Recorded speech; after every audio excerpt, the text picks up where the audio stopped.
My name is Eric McCoy, and in this episode of Recovering Through Highness, we're going to delve into a child's worst nightmare. As a child, we're very dependent and need guidance to learn about this world that we've recently crawled into. For most, family are those teachers that we usually trust. But what happens when they overstep their boundaries? How does a child know that something is inappropriate and or even understand what a boundary is? As I have taught family systems, there are 4 primary boundary violations, major violations, that have been inflicted by those teachers that were designed to guide them. I've seen firsthand the consequences of these violations. There are times when a child may grow up with a parent who is mentally ill, where emotional boundaries are infringed upon, as the child becomes the surrogate spouse or the caregiver.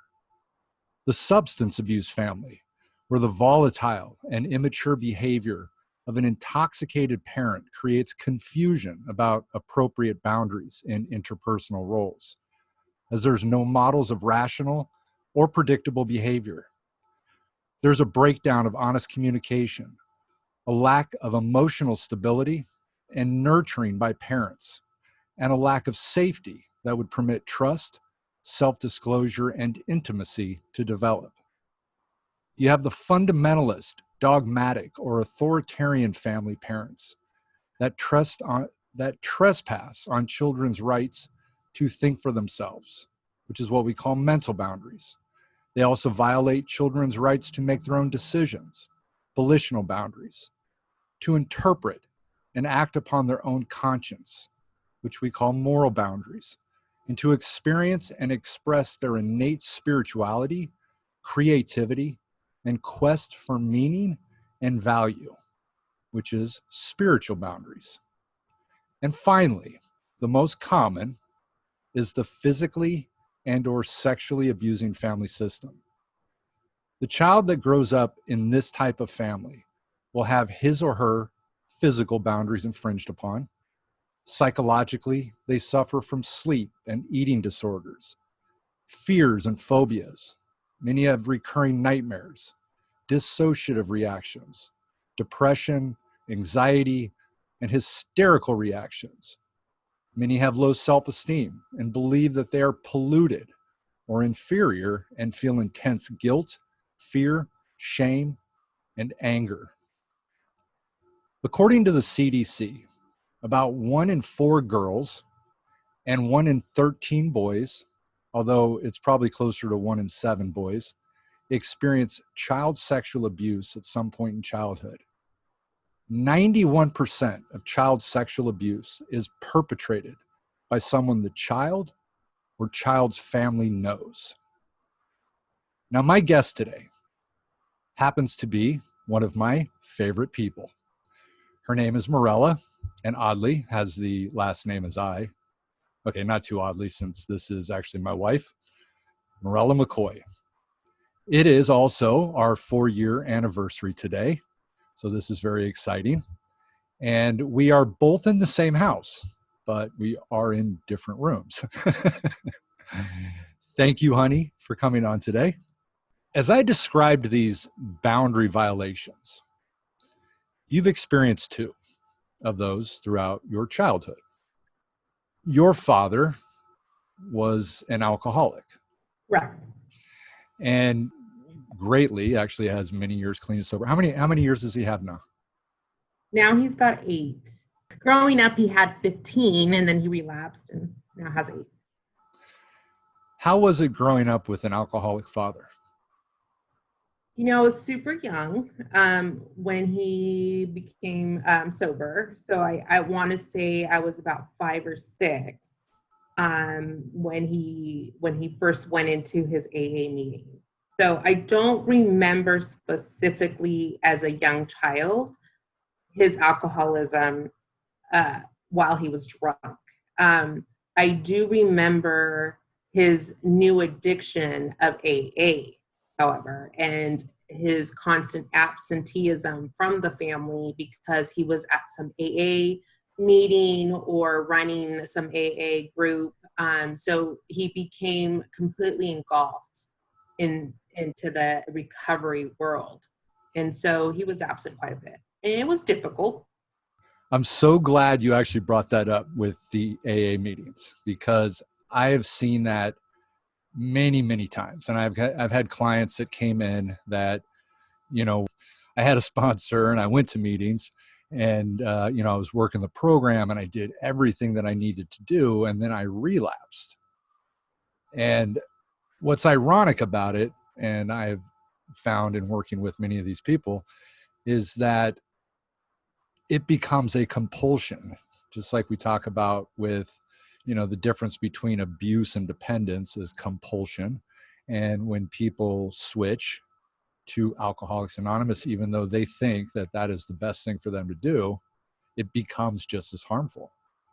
Right. And I can say he did relapse when I was in my teenage years. And it was very off and on. Meaning sometimes he would be a happy drunk, and other times he would just be the meanest man on earth. Unable to control his anger at times, and just caused a lot of grief amongst, especially with me and him.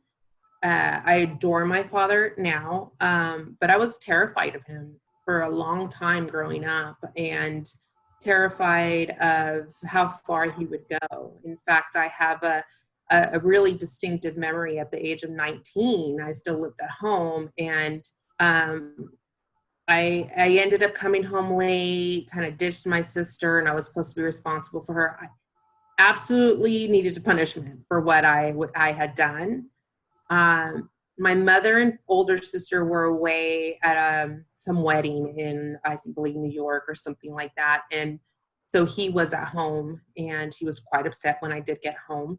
And he choked me to the point where I almost passed out of anger.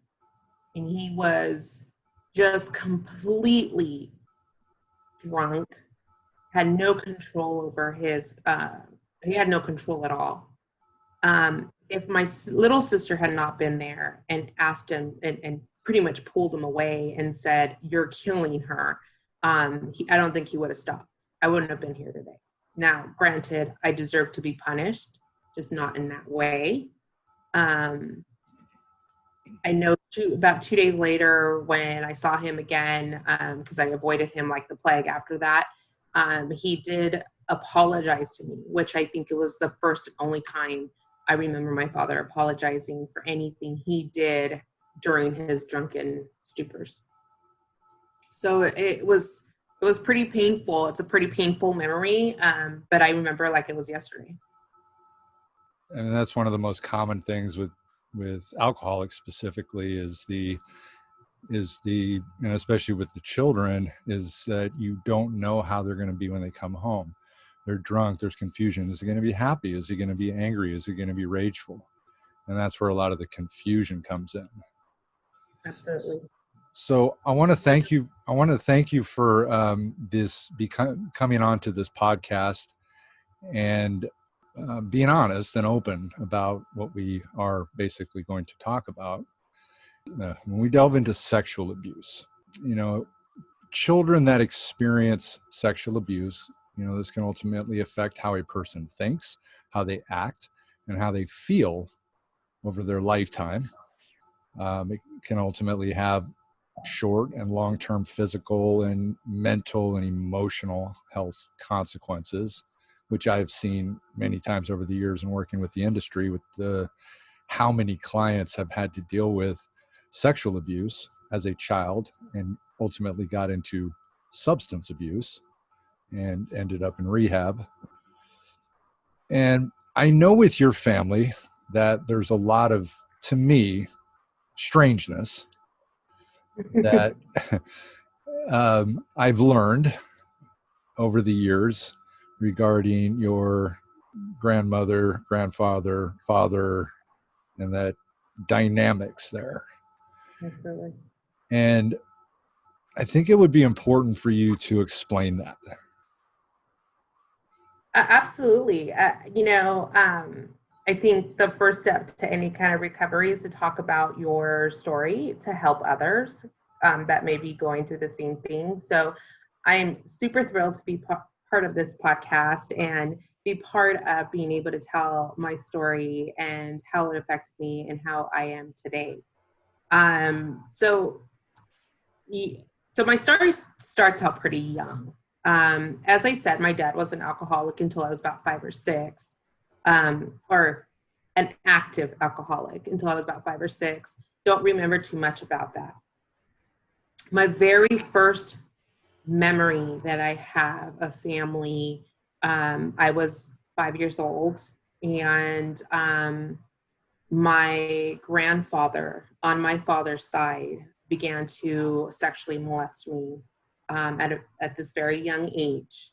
And, a lot of things happened after that as far as, during the time that he was sexually molesting me, I also lost an older sister. She passed away at the age of 13. I was about 6 years old, and I do remember being her shadow and following her around everywhere. So my family suffered with that. And then, of course, after that, my father, started going to AA and started kind of being obsessed with the AA world. So I didn't have much of a father figure to go around. The reason I'm saying all this other stuff that happened is because through all this stuff that continued, I was being molested the entire time until I was 13 years old. We would go visit my grandparents probably about once or twice a week. And I had to go say hello, and I had to be the good daughter and respectful granddaughter. And my grandfather was, for some reason, constantly in bed. And I don't know to this day if he was sick or he was just, that's where he went after work. But he was always in bed with his TV show on, and we were told we had to go say hello. And they being my parents, thought we were just these loving granddaughters because we would sit in bed with him. And while we were sitting in bed with him while I was sitting in bed with him, that's when the molestation started. And that's how it would be the whole time I was there with him. One of a fond memory I have, as within these couple of years, was he went to Chile, which is the native land that my family's from, and my parents went to pick him up from the airport. And so of course we went. My parents didn't let us go anywhere they wouldn't go anywhere without us. So talk about boundaries. We were also grew up in a very strict environment where we couldn't make our own decisions on a lot of things. Of course, we went to pick him up. We were in the back seat. He's in the back seat. And while my parents are in the front seat, he's molesting me. So very, very, he's very lackadaisical, like it was nothing. So fast forward to the age I'm 13, my little sister started acting a little weird, a little concerned about going to go say hi to grandfather, and acting a little, just kind of off-put and offsetting. And we were talking, we were very close, my little sister and I asked her if her grandfather had been touching her. And she said yes, that she wondered if that was normal. And she says, it's embarrassing, it kind of hurts a little bit, that kind of stuff. And up until this point, never mentioned it to anybody. I never talked about it. I was afraid of what was going to happen. He basically told me never to tell anybody, that it would break up the entire family, that, things, they would blame me. There was a lot of that guilt, like you said, a lot of shame, a lot of, just a feeling of unprotection. Like I didn't have any protection and I didn't have any place to go. And so my sister told me this, and I remember a little bit after that, I was in a classroom, and it was, I want to say it was a science class, and we were talking about, the kids' right to say no and to report when things happen. And somehow the conversation about sexual abuse came up in this classroom. And I remember becoming real flippant about it and just being a real smart ass to the teacher and just getting kind of angry and saying, this is pointless. I'm here to learn something else. I don't want to talk about this, and just became real flippant about it. And I think he caught on. So he caught on, and he called me in after the end of the class, and he asked me if something was happening, why did I get so angry? And of course I blew it off, and I was like, this is stupid. This is just a stupid waste of time. I was angry. I was angry because I felt like I was being exposed with this conversation. And so he still was concerned, and he went to the school counselor, and the school counselor called me in the office, and she asked me if everything was okay, and it was a safe place to talk, and all that kind of stuff. And I broke down. And I said, I have to tell you because I don't want my little sister to hurt. And I ended up telling him. I ended up telling the counselor. The counselor took all the steps necessary to get the police to his home, called my mother. I told my mother she had to come in, that we had something to talk to her about from her work. So she was concerned that I was in trouble of some sort. So the cat was out of the bag by the time I was 13. And you think that would have been the worst of it. And unfortunately it wasn't. At that point, he was arrested. The whole family knew at this point, on my dad's side of the family, even on my mom's side of the family. And so, like I said, the cat was out of the bag. The worst part was, and this is something that I lived with for a very, very long time, was half of the family didn't believe me.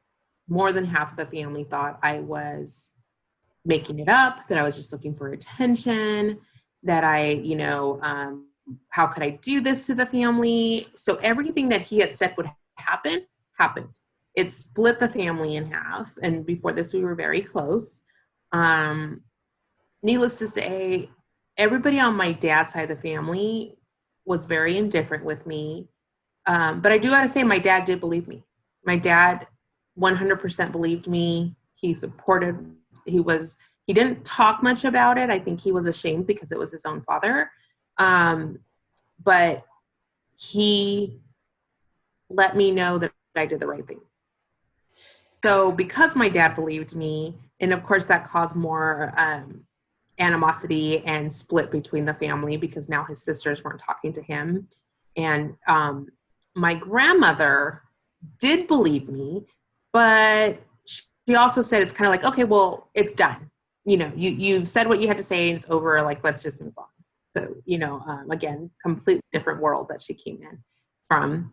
And so it caused a huge amount of anguish that, of course, as a 13-year-old child, which you're already kind of in this awkward feeling of your body, and you're changing your hormones, and all this other stuff is happening. On top of all that, now I take on the responsibility that I split up the family, that I'm causing all everybody's looking at me now going, oh my God, did you know what happened to her?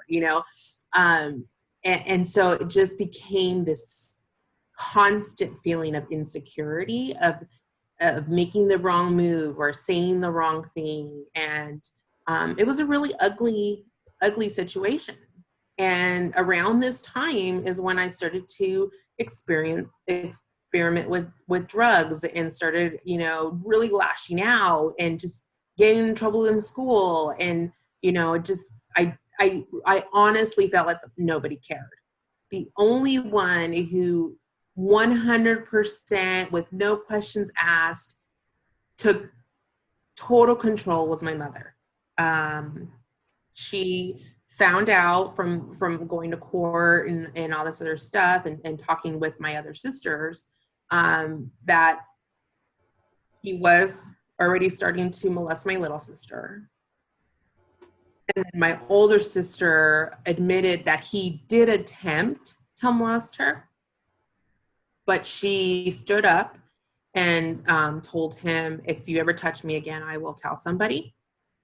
And at this time, my oldest sister had passed away. And I think what tormented my mother the most was that, is that the reason my daughter got killed? Did he give her some sort of disease or something that caused her to die? Because at this point, actually to this day, we do not know what killed my sister.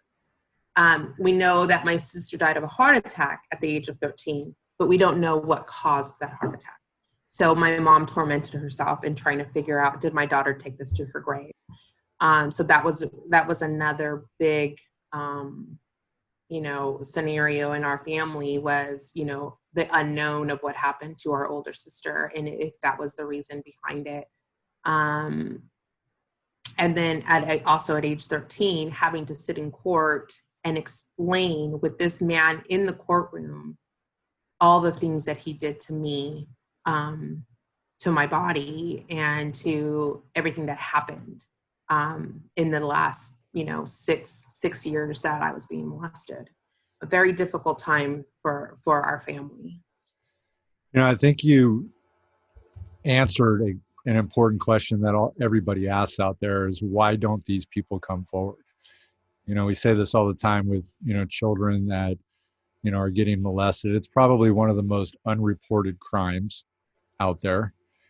And you answered that to an extent from your personal experience on, why do kids not say something? Why do children not say anything? And as a result of fear, what they're saying, some may say, oh, I'm going to hurt your family, or you're going to destroy the family, and it's ultimately going to be your fault. Right. And it's a blame that we carry on in our lives, pretty much our entire lives, until somebody says to you, this was none of your fault. Even when they do say it, you don't believe it, because you've had that record playing in your head your whole life. My family doesn't come around because I'm the one who told, I'm the one who caused all this chaos. The ability to blame the predator is almost non-extinct, is extinct in the mind of a person who is the victim, because the victim blames themselves. In between all this, I had an uncle that also molested me a few times.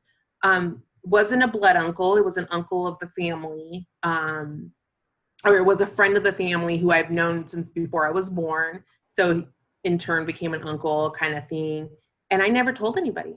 I never told anybody of what happened with this uncle of mine, because I had already seen the trauma that had caused with my grandfather. I wasn't going to bring this up as well. Still to this day, you've never said anything?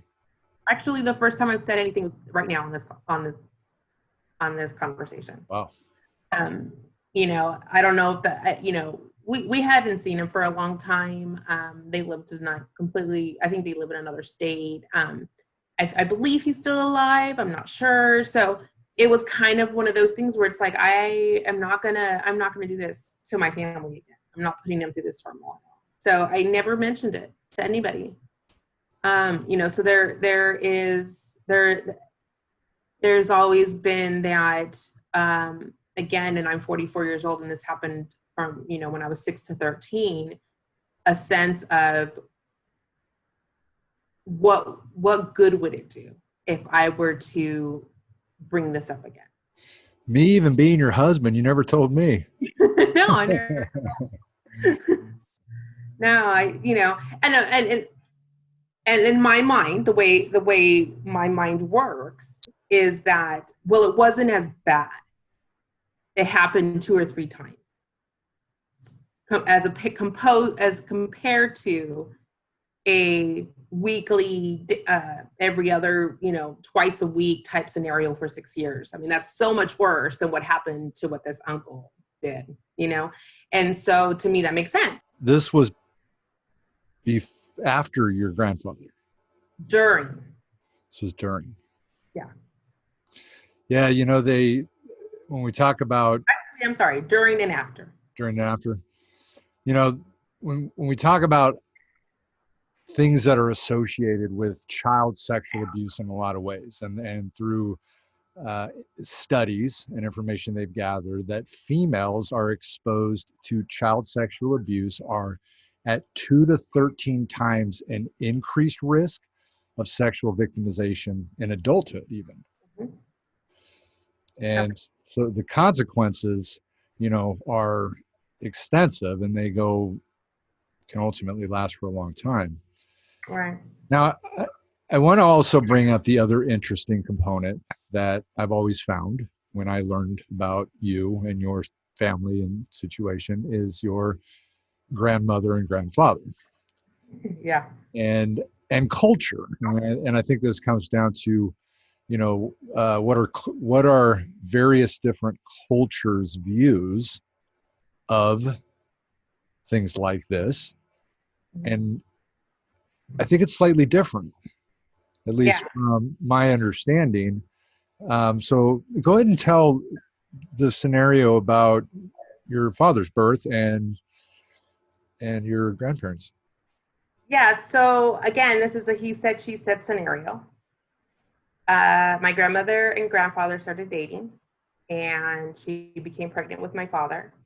And she said it was rape, and he said it wasn't.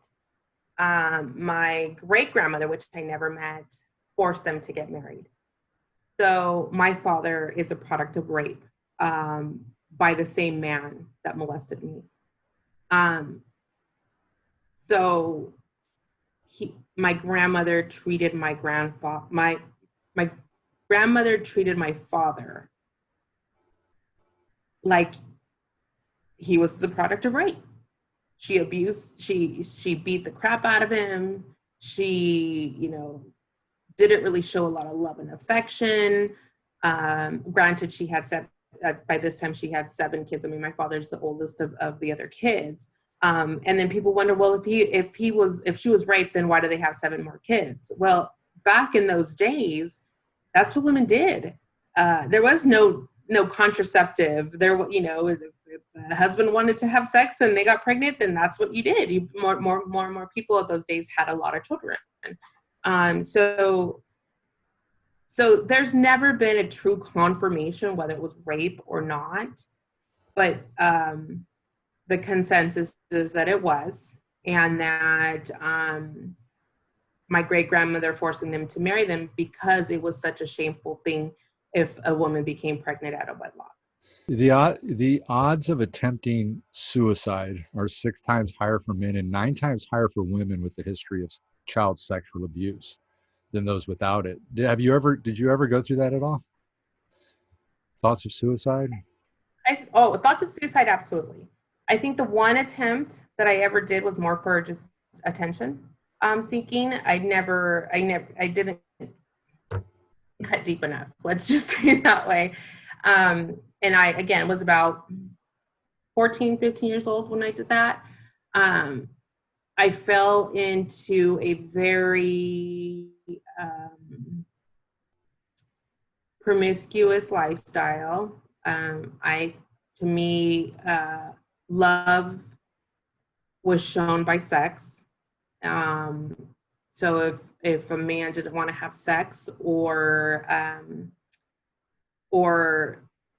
if they said they loved me but we weren't having sex, it was because I wasn't good enough.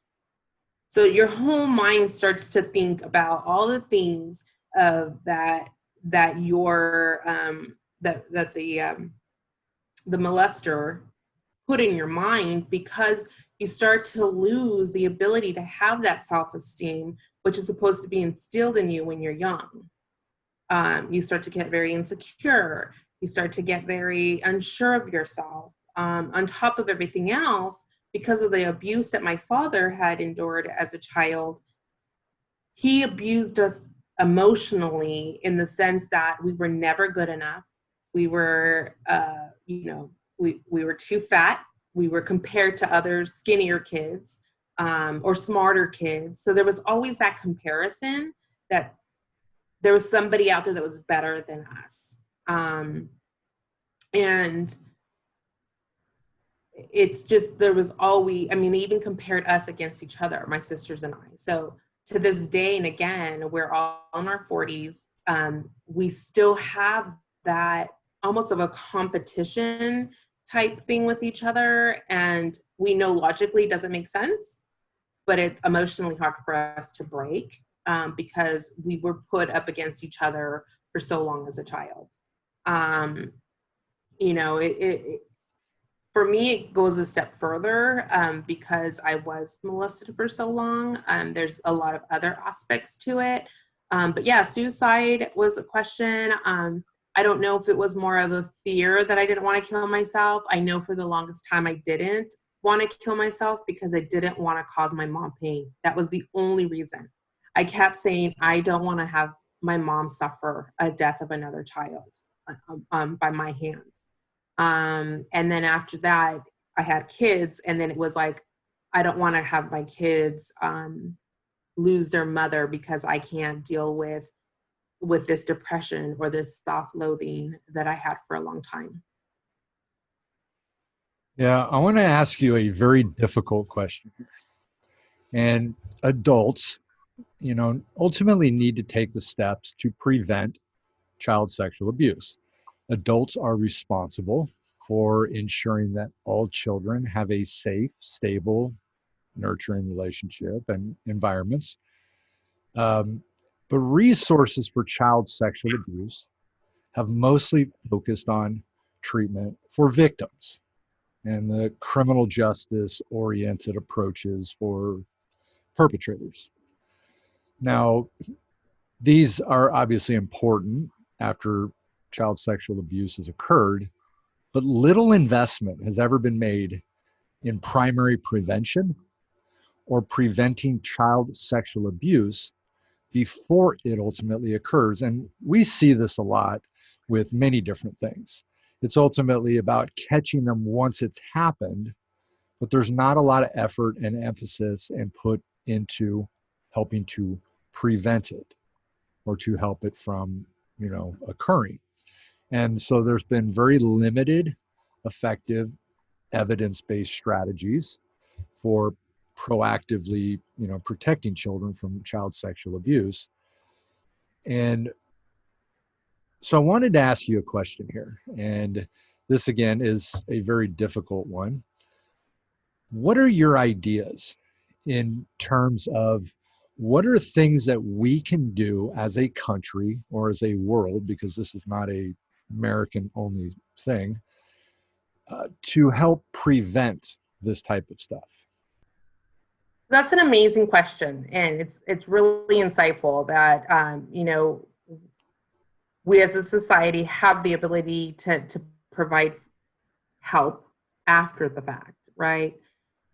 And I've thought about this a lot actually through the years of what could have been done, what could have prevented what happened to me.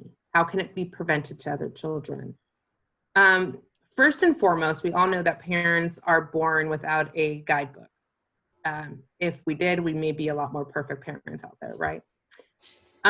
But ultimately, it is a parent's responsibility to really listen to the cues of their child. Children are really, really smart, and they can instantly like a person or dislike a person. They have this intuitive reaction to people around them. Okay, whatever you want to call that, spiritual or just the innocence of a child, however you want to put that. So listening to their cues is super important. Not forcing their child to sit on somebody's lap, to force them to go into their bedroom to say hello. That setting boundaries with adults, whether they're in your family or not, but sometimes almost especially when they're in your family, right? Because when they're in your family, you 100% trust the other person, an uncle, a grandfather, an aunt, a sister, whatever. So you 100% trust them. But maybe you should be at 90% of trust, right? You don't know everything about everybody. And so really being in tune to children, continue to teach children, talk to your children about what is okay and what's not okay, and telling them that that if somebody ever does this, these are some of the things they might say. These are some of the things that they might make you feel like it's your fault. Reminding them that they can always come talk to you about any of that, and that nothing will ever break the bond they have with you, right? Also remembering that this doesn't just happen to girls, okay? Like you mentioned at the beginning, 1 out of every 13. I can guarantee you it's 1 out of 5, 1 out of 6. It's a lot closer to females being molested.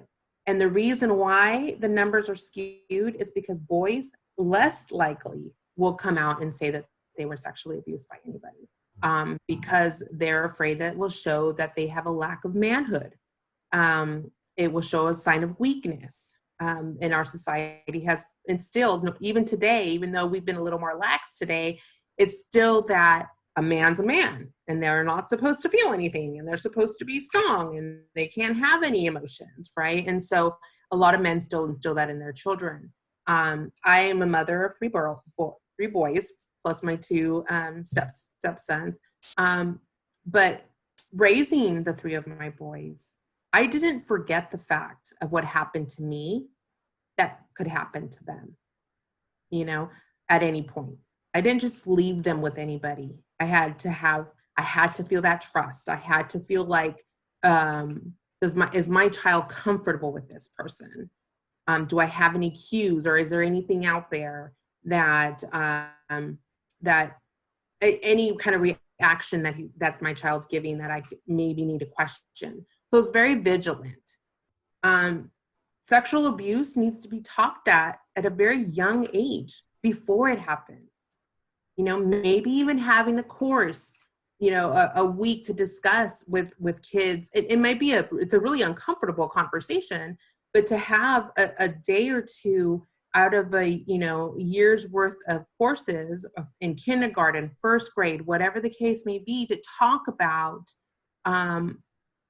that this could happen, and what steps does a child need to take, and remind them that all the things that the predator is doing to you or saying to you are completely false. So educating them at a young age, because not everything should fall on the parent as well. Parents should educate, as well as schools, as well as maybe having, we have polices that come into the schools that talk about, drugs. Say no to drugs, right? We all remember that, right? We've had like those mini earthquake assemblies, right? So you go into a little bus and they teach you what to do for an assembly, how to escape for a fire. So they teach you all that kind of stuff, but I don't see why they can't do this like 1 or 2 course classes to talk about what can happen, or what possibilities can happen, right? Because our children are so innocent. They don't know that it's right or wrong. They don't know, they can feel that it's wrong, but they're being told to keep it to themselves and to keep the secret, so they don't know where to go. If I had a better relationship with my mother and father at the time that I don't know if I would have said anything, because I wasn't educated on that. So with my boys, I educated them on that. While I was playing with it, while they were playing in the bathtub, I would ask them to show me where their private parts are and what's not okay and what is okay. And it's okay to talk to me, and, this, that, and the other. I mean, I probably took it a little bit more to an extreme, because when my child was at the age where he was experimenting, he was in 1st grade, he started experimenting with himself and, enjoying the touching part a little too much. I automatically assumed it was somebody who was teaching him this, and took him to the doctors and had the doctor do a whole screening to make sure he wasn't being molested and, whatever. It was just He was at that age where he started to experiment. Um, but I was okay with it. I didn't care if the doctor thought I was crazy. I didn't care if anybody else thought I was crazy. I was told by their father that I was crazy for even thinking it was molestation, as opposed to just, experimenting with his body. But I didn't care. I said, you know what? I'd rather know. I want him to know that that he's supported by me. So I think that's really where it kind of boils down to. And this is really one of the reasons why I want to tell my story. I want to be able to help those children before it becomes a problem, because we have such a big society of people that are hiding and holding on to pain that they experience as a young child, and we need to stop that. We need to be able to not hold on to that pain anymore. I believe that this is something that is much bigger than just families. And I think that, if we do care about our kids, or we do care about our future and all kids, that this is something that our whole society needs to look at. And just like you had said, it's not just the parents that needs to teach, it needs to be the teachers at the school. Because what if it's the parents? I mean, that goes back to that whole scenario that we could say, and you hear it all the time, oh, that's just the parents' responsibility. But what if it's the parents that are molesting the kids? Absolutely. And that's where we run into real problems. Right. I mean, you have the scenarios where it's the teacher molesting the kid, or it's the parents molesting the kid. It's a complete stranger molesting the kid.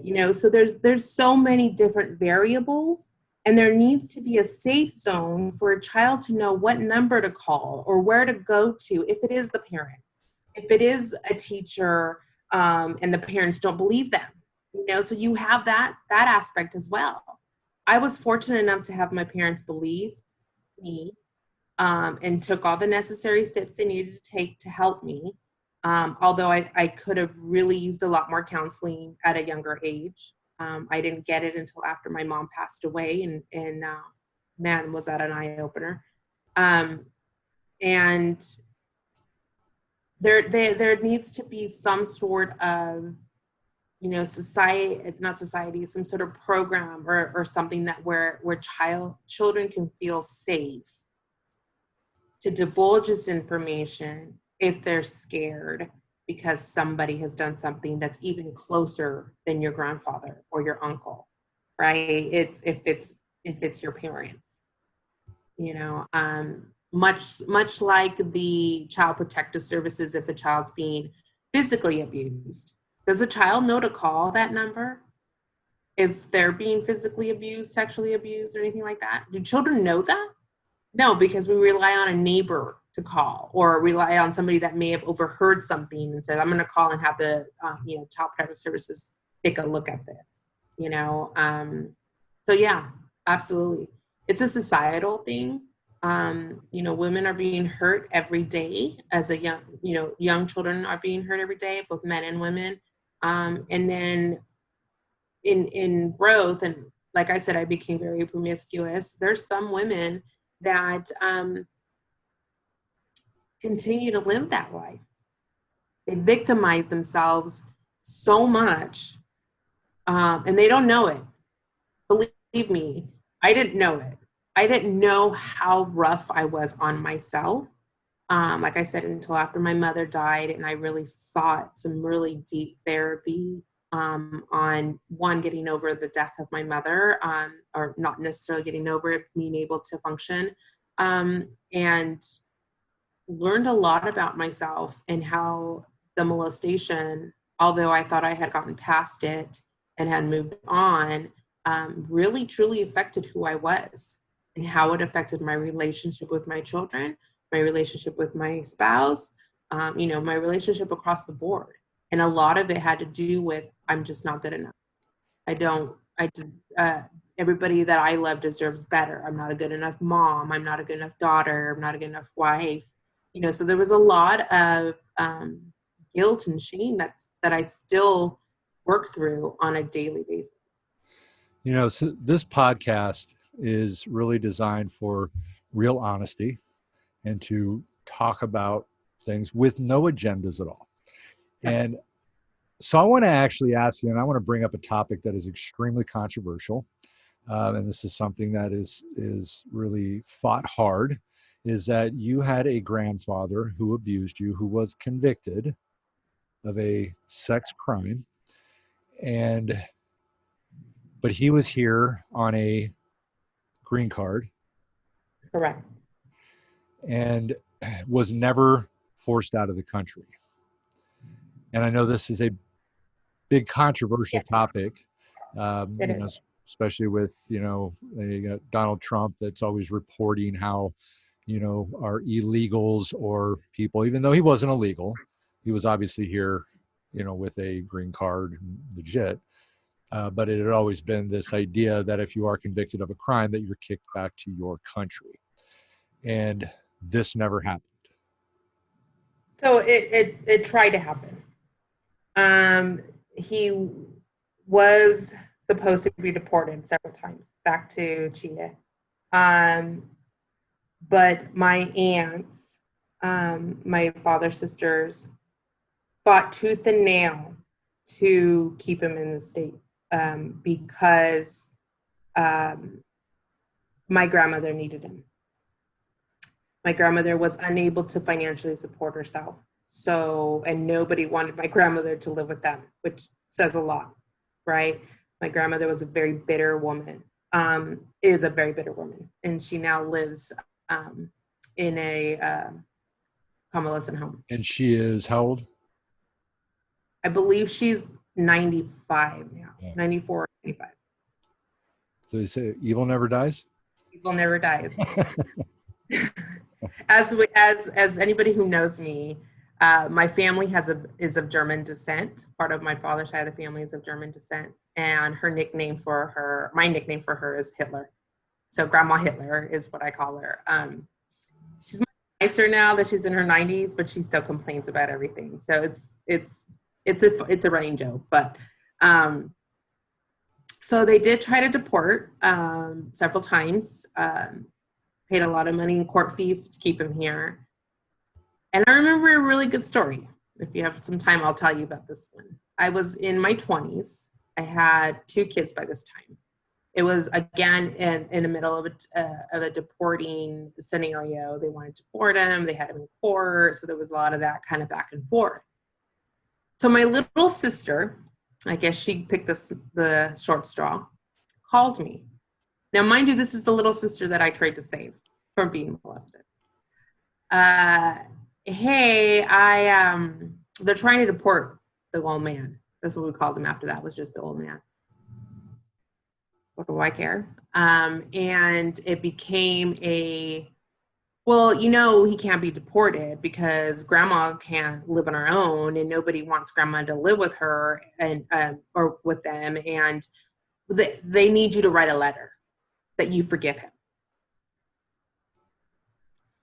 And I said, why should I help him? In any way, shape, or form? I don't understand why this is so needed. Well, the only way the court's going to let him stay is if you tell him that, you've moved on. And I said, no, I'm not going to help him. Was I still bitter at the time? Was I still angry? I don't know if I was. I just didn't feel like I needed to help him. It wasn't part of, I had moved on. And I remember my little sister saying, you've got to stop being selfish and start thinking about other people. So it was very hurtful. Hung up with her, cried for quite some time because it touched on that guilty feeling again. That feeling that I needed to do this because it was my responsibility because I'm the one who broke up the family. And so with that scenario, I gave it a day or two, called my mom and my sister, and I said, I'll write the letter. And I think that was the beginning of letting go, truly letting go. And that's how I saw it.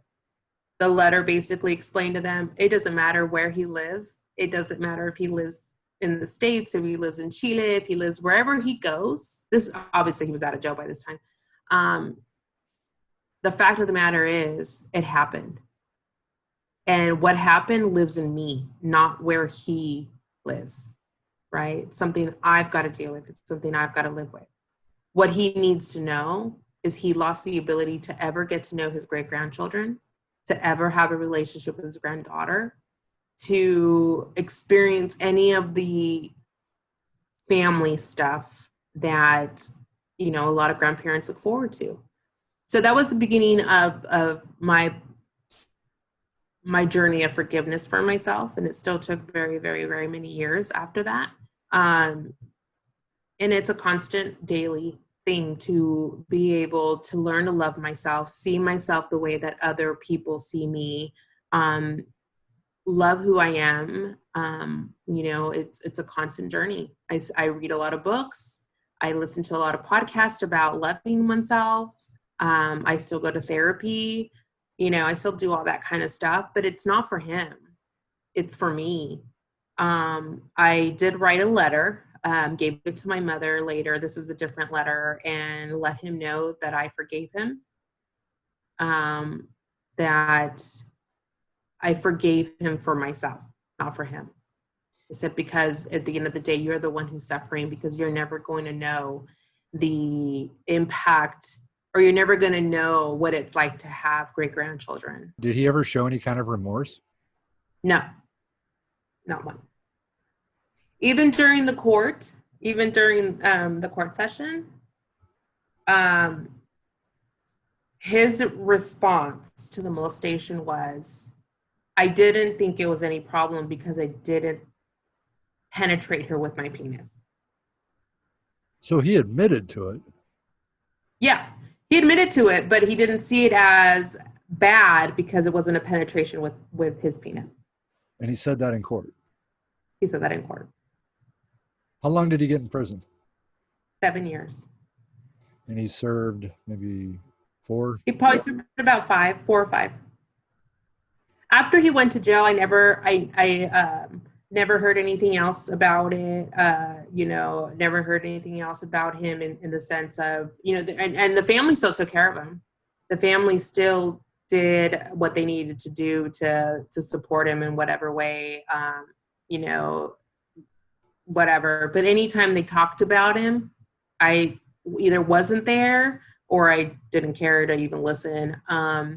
In fact, when he died, and I want to say he died about 6 years ago, maybe now. I think it was about 3 years after prior to my mom's death, or 2 years prior to my mom's death. That's when I asked my mom to put that letter in his casket.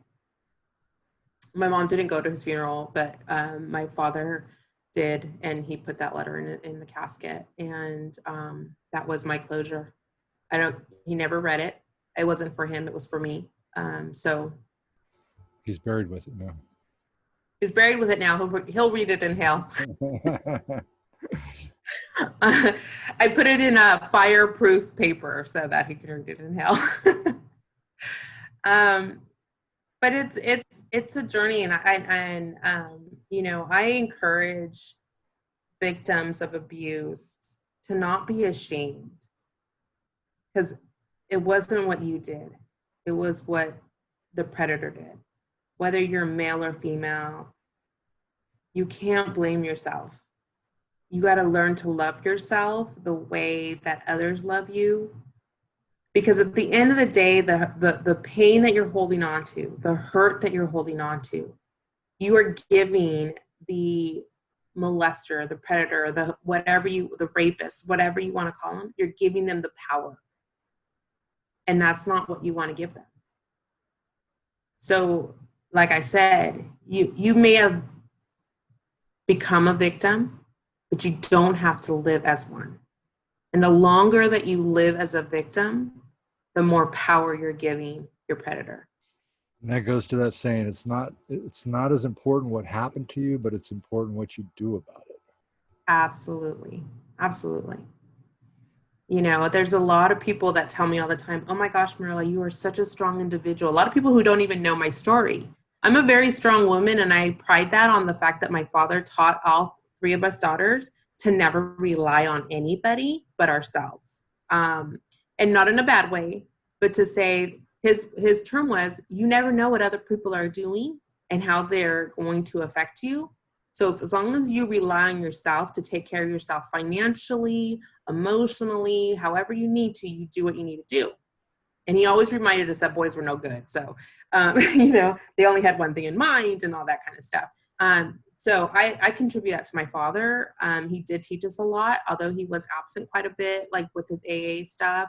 He still was a good father, and he still made sure he took time to teach us those things. So I think we were the only girls in the neighborhood that knew how to change our oil and our tire in our cars. And so we knew how to double check everything before we went on a large, long road trip or whatever.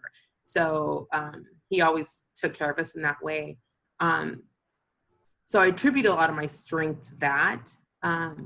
But I also am now learning that a lot of my strength comes from my story, my journey that I've learned, and a lot of my love too. So a lot of the love, I'm a very loving person. I love to take care of people. Eric, as you know, I got 2 kids out of the house already, and I don't know what to do with myself. So because I've loved other people so hard that it's time to really love myself and give myself the same love that I've given everybody else. And so if I was still a victim, I wouldn't see that. I wouldn't know that. So a lot of the struggles that you deal with addiction, you're holding on to such a pain that was not your fault. You're holding on to a lot of things that you need to let go. In order for you to stay in recovery, in order for you to continue to grow in your life and love and do all that kind of stuff, you've got to let go of that pain, whether it be you seek therapy for it, whether it be that you write your story down, and share your story with others, whatever you have to do to let that stuff go. And like I said, I wrote a letter to my predator, and he never read it. I put it in, had it put in his casket, and I let it go. I let it go with the words that were on that paper. Do I forget it? No. Do I dwell on it? Absolutely not. It's in the past. It's happened. It's a story that I can share with others to help build them to have strength, that they can have the strength. They don't have to be the victim. Yes, you are the most amazing woman ever. And from the day I met you, and I learned about you, and we were talking, and I was getting to hear lots of your stories, you have a presence about yourself of courage, of a sense of this empowerment, and the ability to walk through these different things with your head held high. Right. And to be able to have had to have gone through those experiences, and to have learned that ability to forgive, because that is, again, what forgiveness is. It's not about doing it for anybody else. You're doing it for yourself. Mm-hmm. And that is ultimately what is most important. He obviously showed no remorse. He obviously didn't care. And so you holding on to that was not hurting him. Absolutely. It was ultimately just hurting you. Mm-hmm. And, again, you look at consequences of these types of things, some of them being that we're seeing, you've got unwanted, unplanned pregnancies for people that have been through sexual abuse,